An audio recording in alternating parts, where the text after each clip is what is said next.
ನಮಸ್ತೆ ವೀಕ್ಷಕರೇ, ಇಂದು ನಾವು ಮೊಸರು ದೋಸೆ ಮಾಡುವ ಕೇವಲ 3 ಇಂಗ್ರೀಡಿಯೆಂಟ್ಸ್ ಅನ್ನು ಹಾಕಿ ಮಾಡುವಂತಹ ಈ ದೋಸೆ ಬಹಳ ರುಚಿಕರವಾಗಿರುತ್ತದೆ. ಇದನ್ನು ಇನ್ಸ್ಟೆಂಟ್ ಆಗಾಗಲೂ ಮಾಡಬಹುದು ಅಥವಾ ರಾತ್ರಿ ಫರ್ಮೆಂಟ್ ಮಾಡಿ ಸಹ ಮಾಡಬಹುದು. ಆದರೆ ಆಗಾಗ ಮಾಡುವಾಗ ಮಾತ್ರ ನಾವು ಸ್ವಲ್ಪ 1/4 ಚಮಚದಷ್ಟು ಅಡಿಗೆ ಸೋಡಾವನ್ನು ಹಾಕಿ ಮಾಡಬೇಕಾಗ್ತದೆ. ಹಾಗಾದರೆ ಈ ರುಚಿಕರವಾದ ಹಾಗೂ ಆರೋಗ್ಯಭರಿತವಾದ ದೋಸೆಯನ್ನು ಹೇಗೆ ಮಾಡುವುದು, ಏನೆಲ್ಲ ಸಾಮಗ್ರಿಗಳು ಬೇಕು ಎಂದು ನೋಡೋಣಲ್ಲವೇ ಮಿತ್ರರೇ? ಇವತ್ತೊಂದು ಸಾಫ್ಟ್ ಆದ ಒಂದು ದೋಸೆ ಮಾಡೋಣ. ಇದಕ್ಕೆ ಉದ್ದು ಹಾಕಿಲ್ಲ, ಏನು ಉದ್ದು ಹಾಕದೆ ನೋಡಿ, 1 ಚಮಚದಷ್ಟು ಮೆಂತೆ ತೆಗೆದುಕೊಂಡಿದ್ದೇನೆ, 1.5 ಲೋಟದಷ್ಟು ನಾನು ಅಕ್ಕಿ ತೆಗೆದುಕೊಂಡಿದ್ದೇನೆ. ದೋಸೆ ಅಕ್ಕಿ, ಕಾಮನ್ ಅಕ್ಕಿ, ಯಾವಾಗ ನಾವು ಯೂಸ್ ಮಾಡುವಂಥದ್ದು. 1 ಬೌಲಲ್ಲಿ ಫುಲ್ಲು, ಒಂದು ಸಾಧಾರಣ ಇದೊಂದು 100 ಗ್ರಾಮ್ಸ್ ಇರ್ಬೋದು ತೆಳು ಅವಲಕ್ಕಿ, ಮತ್ತೆ ಒಂದು 150 ಗ್ರಾಮ್ಸ್ನಷ್ಟು ಮೊಸರು. ಈಗ ಈ ಎರಡನ್ನು ಸಹ, ಈ ದೋಸೆ ಅಕ್ಕಿ ಮತ್ತು ದೋಸೆ ಅಕ್ಕಿಗೆ ನಾನು ಈ ಮೆಂತೆಯನ್ನು ಹಾಕೊಳ್ತಿದ್ದೇನೆ, ಮತ್ತೆ ಈ ಅವಲಕ್ಕಿಯನ್ನು ತೊಳೆದು ತರ್ತೇನೆ ನಾನು. ನೋಡಿ ವೀಕ್ಷಕರೇ, ಇದನ್ನು ಒಳ್ಳೆ ಚೆನ್ನಾಗಿ 3 ಸರ್ತಿ ತೊಳೆದು ತಂದೆ ನಾನು. ಈಗ ನೋಡಿ, ಅವಲಕ್ಕಿಯನ್ನು ಸಹ ಹಾಗೆ ತೊಳೆದು ನೀರಿನಲ್ಲಿ ಹಾಕಿಟ್ಟಿದ್ದೇನೆ. ಈಗ ನೋಡಿ, ಹೀಗೆ ಹಿಂಡಿ ಇದರಲ್ಲಿ ಹಾಕೊಳ್ಳೋಣ. ಇನ್ನು ಈ ಮೊಸರನ್ನು ಸಹ ಇದರಲ್ಲಿ ಹಾಕೊಂಡು ನೋಡಿ, ಒಂದು 150 ಗ್ರಾಮ್ಸ್ನಷ್ಟು ಮೊಸರು ಹೀಗೆ ಚೆನ್ನಾಗಿ ತಿರುಗಿಸಿಕೊಳ್ಳಿ.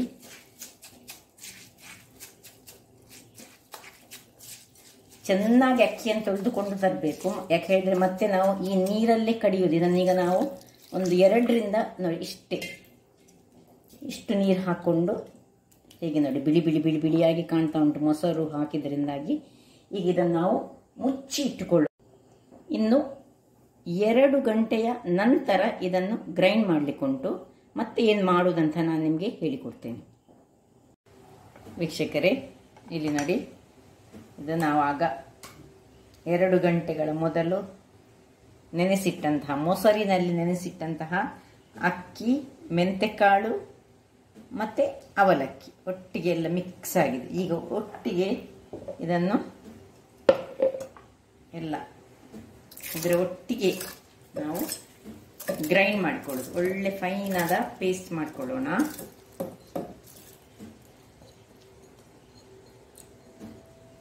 ಎರಡು ಗಂಟೆ ನೆನೆದ್ರೆ ಸಾಕಾಗ್ತದೆ. ನಾನು ಸಾಧಾರಣ ಒಂದು 3 ಗಂಟೆ ನೆನೆಸಿದ್ದೇನೆ. ಮಿನಿಮಮ್ 2 ಗಂಟೆ ಸಾಕು.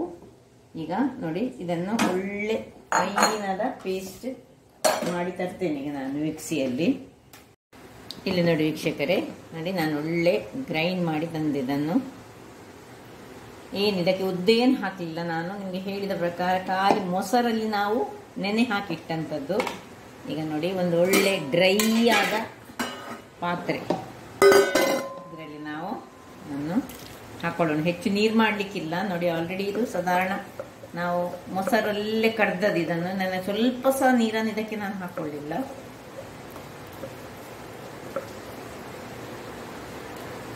ಈಗ ಉಪ್ಪು ಎಲ್ಲ ಏನು ಹಾಕೊಳ್ಳಿಕ್ಕಿಲ್ಲ. ಇದನ್ನು ಸ್ವಲ್ಪ ಬೀಟ್ ಮಾಡಿಕೊಂಡು ಇದರ ಗಾಳಿಯನ್ನು ತೆಗೆದುಕೊಳ್ಳೋಣ. ಇದರಲ್ಲಿರೋದು ನೀರು ಹಾಕೋದು ಬೇಡ. ನೋಡಿ, ಇಷ್ಟೇ ನೋಡಿ, ಈ ಹದದಲ್ಲಿ ಇರಬೇಕು. ಸ್ವಲ್ಪ ಕ್ಲಾಕ್ ವೈಸ್ ಹೀಗೆ ತಿರುಗಿಸಿ ಇದನ್ನು ಆಕ್ಚುಲಿ ಹೀಗೆ ಒಂದು 2 ಗಂಟೆ ನಂತರ ಸಹ ಮಾಡ್ಬೋದು. ನಾನು ಓವರ್ ನೈಟ್ ಇಡ್ತಾ ಇದ್ದೇನೆ.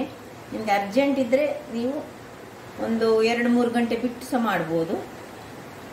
ನಾನಿವತ್ತು ಇದನ್ನು ಈಗ ರಾತ್ರಿ ಕಡ್ದಿಟ್ಟು ನಾಳೆ ಬೆಳಿಗ್ಗೆಗೆ ಇದನ್ನು ನೋಡಿ ಮುಚ್ಚಿ ಇದಕ್ಕೊಂದು ಬಟ್ಟೆಯನ್ನು ಸುತ್ತಿ ಇಟ್ಟಿದ್ದೇನೆ.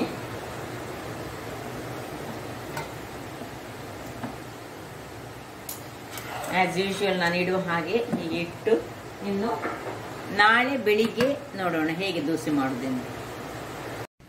ವೀಕ್ಷಕರೇ, ಇಲ್ಲಿ ನೋಡಿ, ಬೆಳಿಗ್ಗೆ ಈಗ ಆಗಿದೆ. ಹೀಗೆ ಹಿಟ್ಟು ಬಂದಿದೆ ಗೊತ್ತಿಲ್ಲ ನಮಗೆ.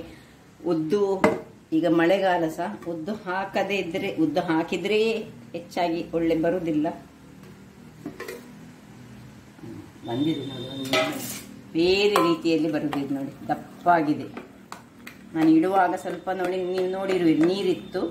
ಈಗ ನಾವು ಇದಕ್ಕೆ ಉಪ್ಪು, ರುಚಿಗೆ ತಕ್ಕಷ್ಟು ಉಪ್ಪು ಮತ್ತು ಉಪ್ಪು ಹಾಕಿ ಕಲಡಿಸಿ 1 ಚಮಚದಷ್ಟು ನಾವು ಸಕ್ಕರೆಯನ್ನು ಹಾಕೊಳ್ಳೋಣ.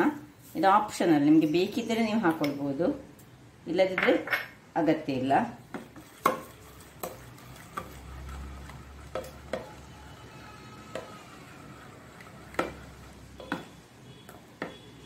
ನೋಡಿ ಹೇಗೆ ಬಂದಿದೆ ನೋಡಿ, ಇದು ಉಬ್ಬಿ ಬಂದಿದೆ. ಮಳೆಗಾಲ ಆದರೆ ಸಹ ಒಳ್ಳೆಯದಾಗಿ ಉಬ್ಬಿ ಬಂದಿದೆ. ಈಗ ಇದನ್ನು ಹೀಗೆ ಮುಚ್ಚಿಟ್ಟು ನಾನು ಇಲ್ಲೊಂದು ಗ್ಯಾಸನ್ನು ಆನ್ ಮಾಡಿಕೊಂಡು ಈ ಚಟ್ನಿಗೆ ಸ್ವಲ್ಪ ಒಂದು ಸಿಂಪಲ್ ಒಂದು ಚಟ್ನಿಯನ್ನು ಮಾಡೋಣ. ಅದಕ್ಕೆ ನೋಡಿ ಬೇಕಾದ ಸಾಮಗ್ರಿಗಳನ್ನು ಇಲ್ಲಿ ಇಟ್ಟಿದ್ದೇನೆ. ಕೊತ್ತಂಬರಿ ಸೊಪ್ಪು, 2 ಕಾಯಿಮೆಣಸು, ತೆಂಗಿನ ತುರಿ, ಸ್ವಲ್ಪ ಉದ್ದಿನಬೇಳೆ, ನೀರುಳ್ಳಿ ಹಾಗೂ ಕರಿಬೇವಿನ ಸೊಪ್ಪು. ಈಗ ಸುರಿಗೆ ಸ್ವಲ್ಪ ಉದ್ದಿನ ಬೇಳೆಯನ್ನು ಹುರಿಯೋಣ. ಉದ್ದಿನ ಬೇಳೆ ಮತ್ತು ಕರಿಬೇವಿನ ಸೊಪ್ಪನ್ನು ನಾನು ಖಾಲಿ ಹುರಿತಿದ್ದೇನೆ. ಚೂರು ಸ್ವಲ್ಪ ಹೆಚ್ಚು ಕರಿಬೇವಿನ ಸೊಪ್ಪು ಹಾಕೊಳ್ಳೋಣ.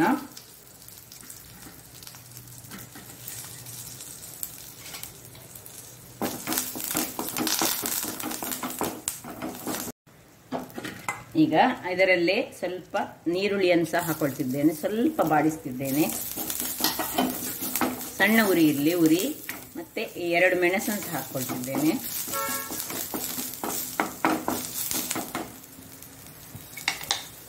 ಕೊನೆಗೆ ಈ ಕೊತ್ತಂಬರಿ ಸೊಪ್ಪನ್ನು ಸಹ ಇದರಲ್ಲಿ ಕಟ್ ಮಾಡಿ ಹಾಕಿದ್ದೇನೆ.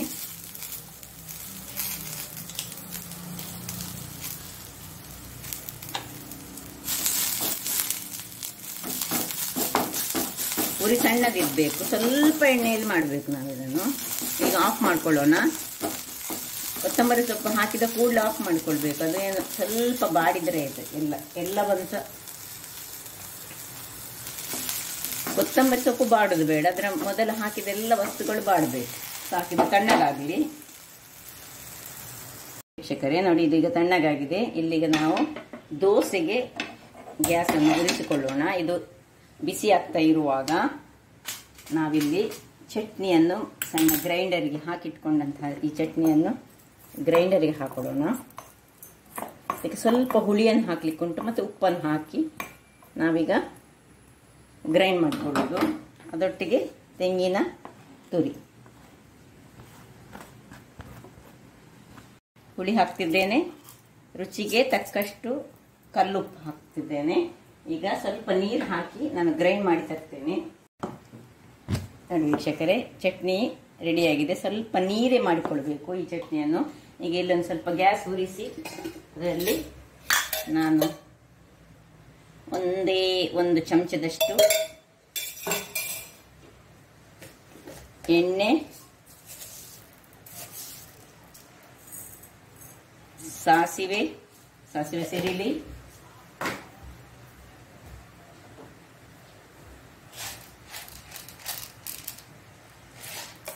ಒಂದು 4 ಕಾಳಿನಷ್ಟು ಉದ್ದಿನ ಬೇಳೆ. ನೋಡಿ ಸಾಸಿವೆ ಸಿಡಿಯುವಾಗ ಒಂದು ಸ್ವಲ್ಪ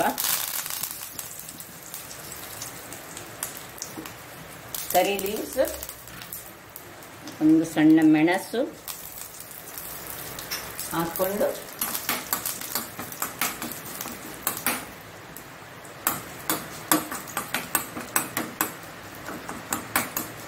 ಇದನ್ನು ಆಫ್ ಮಾಡೋದು. ಈ ಚಟ್ನಿಯನ್ನು ಇದಕ್ಕೆ ಸ್ವಲ್ಪ ನೀರು ಚಟ್ನಿ ಮಾಡುವ ನಾವು. ಸ್ವಲ್ಪ ನೀರು ಹಾಕೊಳ್ತಿದ್ದೇನೆ ಅದಕ್ಕೆ. ಒಳ್ಳೆ ನೀರು ಚಟ್ನಿ ಮಾಡುವ. ಈ ದೋಸೆಗೆ ನೀರು ಚಟ್ನಿ ತುಂಬಾ ಚೆನ್ನಾಗಿರ್ತದೆ. ಈಗ ಉಪ್ಪೆಲ್ಲ ನೋಡಿಕೊಳ್ಳಿ, ಕಡಿಮೆ ಇದ್ರೆ ಹಾಕೊಳ್ಬೇಕು. ಹೊರಗೆ ಒಳ್ಳೆ ಮಳೆ ಬರ್ತಾ ಉಂಟು ವೀಕ್ಷಕರೇ, ನಿಮಗೆ ಸೌಂಡ್ ಆಗ್ತಾ ಇರ್ಬೋದು. ವೀಕ್ಷಕರೇ ನೋಡಿ, ಕಾವಲಿ ಒಳ್ಳೆ ಬಿಸಿಯಾಗಿದೆ. ಈಗ ನಾವು ಒಂದು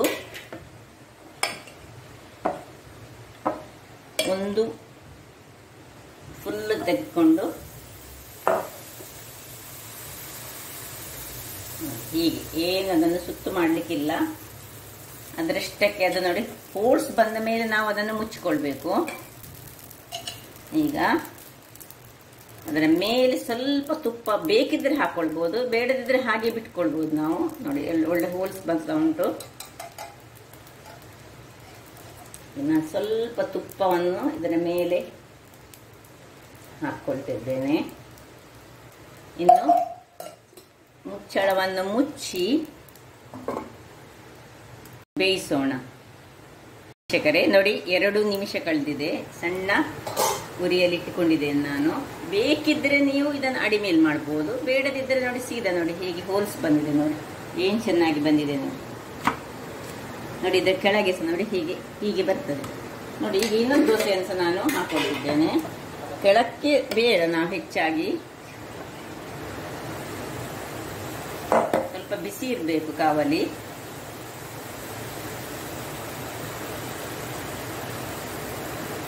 ಉರಿ ದೊಡ್ಡದಿರ್ಬೇಕು ನೋಡಿ. ಕೂಡಲೇ ಒಂದೊಂದು ಕಣ್ಣುಗಳು ಬರ್ಲಿಕ್ಕೆ ಶುರುವಾಗ್ತದೆ. ಆಮೇಲೆ ನಾವು ಅದಕ್ಕೆ ಏನು ಹೇಳಿದ್ರೆ ತುಪ್ಪವನ್ನ ಏನಾದರೂ ಸವರ್ಕೊಳ್ಬೇಕು.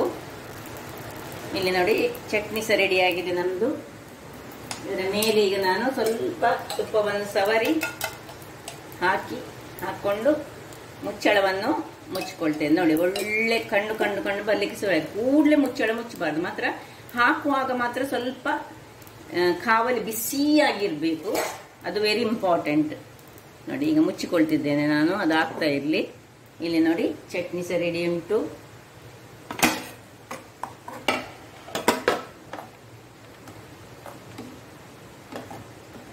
ಚಟ್ನಿ ರೆಡಿ ಆಗಿದೆ. ಇನ್ನು ಇಲ್ಲಿ ನಾನು ಇವತ್ತು ನಮಗೆ ಮಾಡಿದಂತಹ ಸಾಂಬಾರ್ ಸಹ ರೆಡಿ ಉಂಟು.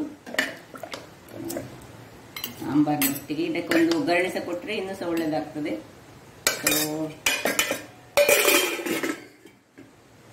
ನೋಡಿದರಲ್ಲ ವೀಕ್ಷಕರೇ, ಇಲ್ಲಿ ಆಗ್ತಾ ಉಂಟು ಇನ್ನೊಂದು ನೋಡಿ. ಆಗಲಿ ನೋಡಿ ಹೇಗೆ ಬಂದಿದೆ ನೋಡಿ, ಕಣ್ಣಾಗಿ ಏನು ಚೆನ್ನಾಗಿ ಬಂದಿದೆ ನೋಡಿ ವೀಕ್ಷಕರೇ. ಇಲ್ಲಿ ನೋಡಿ 2ನೇ ದೋಸೆ ಸಹ ರೆಡಿಯಾಗಿದೆ. ಹೇಗೆ ನೋಡಿ ಕಣ್ಣು ಬಂದಿದೆ ನೋಡಿ, ಏನು ಚೆನ್ನಾಗಿ ಬಂದಿದೆ, ಆಪದಾಗಿ ಬಂದಿದೆ. ಹಾಗಾದ್ರೆ ನೋಡಿದ್ರಲ್ಲ ನೋಡಿ, ಕಾಣ್ತಾ ಉಂಟು ಎಷ್ಟು ಸ್ಮೂತ್ ಸಹ ಉಂಟು ನೋಡಿ. ಇದರ ಅಡಿ ನೋಡಿ ಹೇಗೆ ಬಂದಿದೆ ನೋಡಿ. ನೋಡಿದ್ರಲ್ಲ ವೀಕ್ಷಕರೇ,